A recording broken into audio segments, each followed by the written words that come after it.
हाँ जी साहब, welcome lecture 7 में आपका। और न्यूमेरिकल का नंबर है बच्चों 26। देखो इस तरह से है, ये एक वायर है, ये वायर घूम रही है, यहाँ से घूम के इस तरह आर्क इसने डेवलप किया, फिर ये स्ट्रेट वायर हो गई, फिर आर्क डेवलप किया, फिर स्ट्रेट वायर हो गई, फिर आर्क डेवलप किया, फिर स्ट्रेट वायर हो गई। आपको यहाँ पर ये जो वायर है जो घूमती चली जा रही है, इससे कुल मैग्नेटिक फील्ड जो पैदा होगा ओ पर वो कैलकुलेट करना है। तो देखो दिमाग में ऐसा आ रहा है, पहले इस वायर का निकालेंगे, फिर इस आर्क का, फिर इस वायर का, फिर इस आर्क का, फिर इस वायर का, फिर इस आर्क का, फिर इस वायर का। तो इस तरह से कुल निकल आएगा। लेकिन थोड़ा सा और सोचो। देखो बेटे, इस वायर को हम एक्सटेंड करें, इस वायर को या इस वायर को, तो ऑब्जर्वेशन पॉइंट पड़ जाएगा। इसी तरह इस वायर को हम बढ़ाते जा रहे हैं तो ऑब्जर्वेशन पॉइंट इन्हीं वायर्स पर पड़ जाएगा। इस वजह से इस तार से, इस तार से, इस वाली तार से और इस वाली तार से वायर पर ही पॉइंट है, या वायर को बढ़ाने पर पॉइंट उस पर पड़ सकता है, वो स्थिति आ रही है। तो इन चारों वायर्स का मैग्नेटिक फील्ड 0 हो जाएगा। फिर आप कहेंगे सर रह किसका जाएगा? बस 3 आर्क का बचेगा बेटा, एक इस आर्क का, एक इस आर्क का और एक इसका। इनमें से भी देखो, इनमें करंट एक दिशा में चल रही है, तो ये तो सपोर्ट करेंगे, लेकिन इसमें करंट अपोजिट चल रही है, ये अपोज करेगा। तो जरा मैं दिखा देता हूं तुम्हें। जैसे सबसे छोटे आर्क की बात करें तो जो कॉपी को मैं उल्टा कर ले रहा हूं सुविधा के लिए अपनी, क्योंकि पोजीशन मेरी इस तरह से दिखाने में आसान रहेगा। देखो दिख रहा है, तो देखो ये आर्क लो बड़ा वाला, करंट इधर जा रही है, और ये रहा आपका ऑब्जर्वेशन पॉइंट, किधर आएगा? नीचे की तरफ। अब देखो इस आर्क का लो, ये आर्क में करंट इधर जा रही है, इधर देखो, और ये ऑब्जर्वेशन पॉइंट है, ओ नीचे की तरफ उंगलियां हैं, करंट ऐसे है, देख लो करंट ऐसे है, इधर की तरफ है करंट, ऑब्जर्वेशन पॉइंट नीचे है, किधर आएगा? ऊपर की तरफ, सेकंड आर्क का ऊपर की तरफ। थर्ड आर्क का देखो, फिर दोबारा से देखो, ये देखो किधर आएगा? नीचे की तरफ, थर्ड आर्क का नीचे की तरफ। समझ आ रहा होगा? तो बच्चों ये कॉपी सीधी कर ले रहा हूं, जरा देखो कैसी स्थिति बनी। ये आया नीचे की तरफ, ये भी आया नीचे की तरफ, ये आया ऊपर की तरफ। तो ये दोनों जुड़ के बड़े हो जाएंगे और ये उसमें से घट जाएगा। तो नेट मैग्नेटिक फील्ड कितना आ जाएगा? अब तुम लोग बताओ, समझदार हो, बताओ।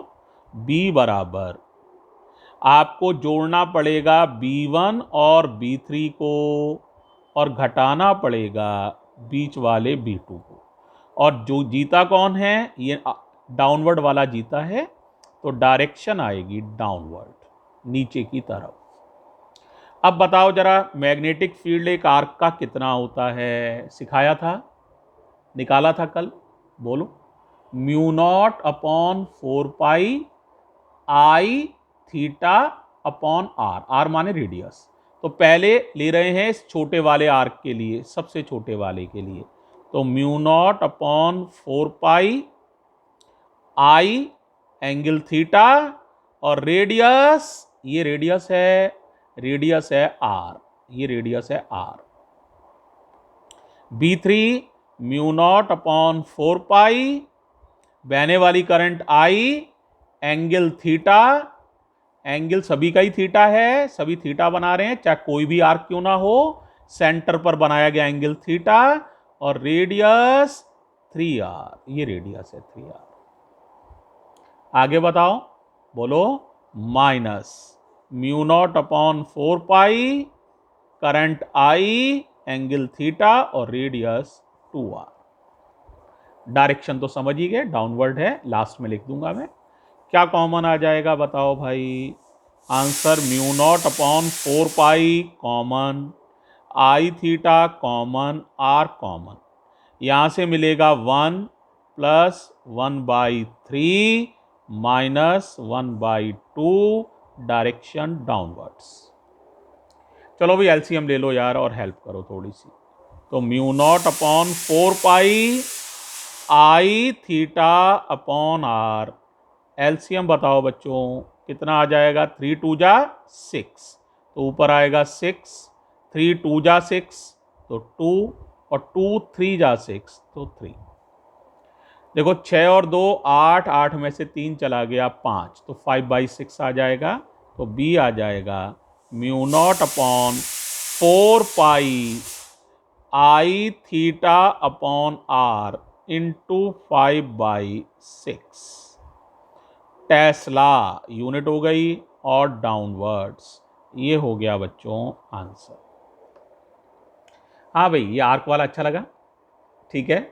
अब बच्चों एक सवाल और ले रहे हैं 32, जरा ध्यान से देखो, बहुत अच्छा सवाल है, तो देखो जरा 32। पहले बताओ दिख रहा है? सभी को दिख रहा है 32? ठीक है। देखो जरा इस पर केयरफुली देखो, ये सर्किल का कुछ हिस्सा है ना, और ये एंगल कितना सबटेंड कर रहा है, ये एंगल है, पूरा एंगल सर्किल का 2 पाई होता है, ये 2 थीटा कम है, तो ये एंगल जो है थीटा डैश मान लूं, तो 2 पाई माइनस 2 थीटा है।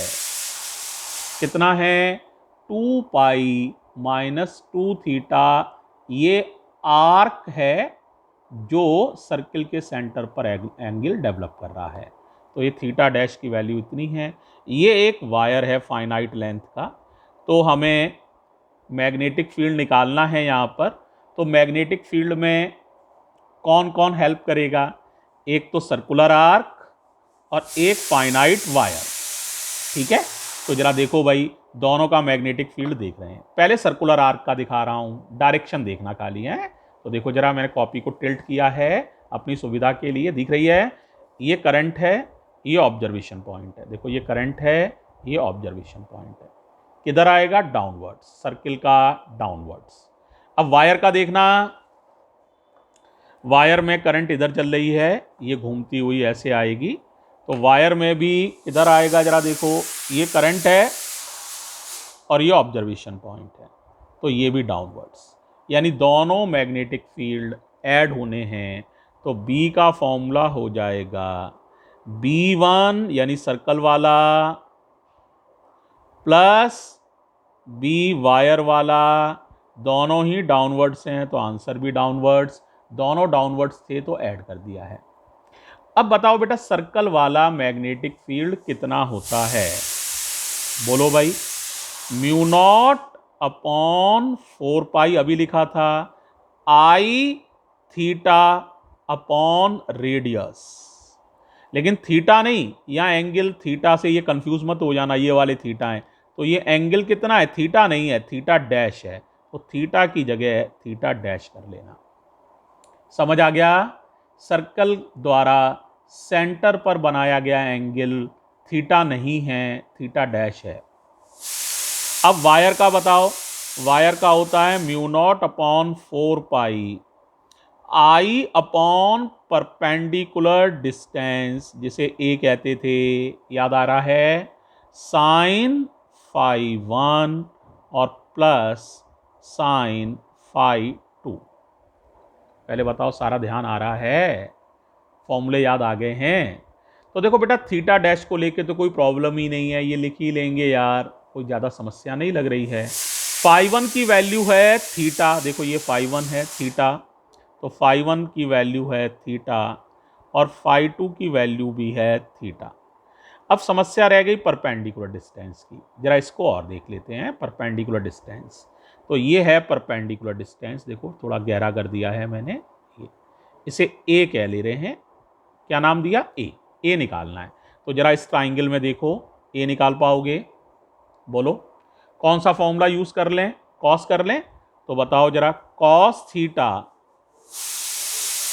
बराबर बेस माने ए और हाइपोटेन्यूज माने आर, तो ए अपॉन आर। तो ए की वैल्यू हो गई भाई, कितनी हो गई ए की वैल्यू? सही कह रहे हो, आर कॉस थीटा। तो ये समस्या भी हल हो गई परपेंडिकुलर डिस्टेंस की। ये परपेंडिकुलर डिस्टेंस है आर कॉस थीटा। अब सारी समस्याएं सॉल्व हो गई हैं, तो इसको सॉल्व करने में तो कोई दिक्कत है ही नहीं। अब जरा बताओ, तो b कितना आ जाएगा, mu naught upon 4 pi I upon R, theta dash की वैल्यू रख दी 2 पाई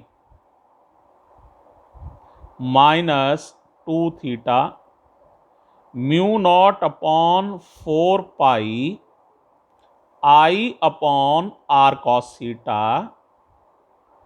ये तो ऐड कर लोगे, साइन थीटा और साइन थीटा ऐड कर लोगे तो आसानी से हो जाएगा 2 साइन थीटा। क्या हो जाएगा भाई, 2 साइन थीटा। अब बताओ क्या कॉमन दिख रहा है, बताओ भाई क्या कॉमन है, बोलो भाई। तो कॉमन है हमारा mu naught upon 4 pi common, I upon are common और 2 कॉमन। अब बताओ ब्रैकेट में क्या बचेगा, देखो mu naught upon 4 pi common, I upon are common, 2 भी कॉमन, तो यहां से बचेगा पाई माइनस थीटा, और यहां से देखो बेटा mu naught upon 4 pi common, I upon are common, 2 common, sine upon cos बचा, साइन अपॉन कॉस जानते हो टेन थीटा। 2 से तुम्हारी बुक में 4 को काट दिया है, काटना चाहो काट दो या ऐसे भी लिख सकते थे, तो आंसर रह जाएगा mu naught upon 2 pi I upon R pi minus theta plus tan theta. Tesla unit हो गई, और डायरेक्शन तो इतनी देर से निकाल ही चुके थे, अंदर की तरफ डाउनवर्ड्स, ये डायरेक्शन, और ये हो गया भाई साहब आंसर। समझ आ गया? थैंक यू प्यारे बच्चों।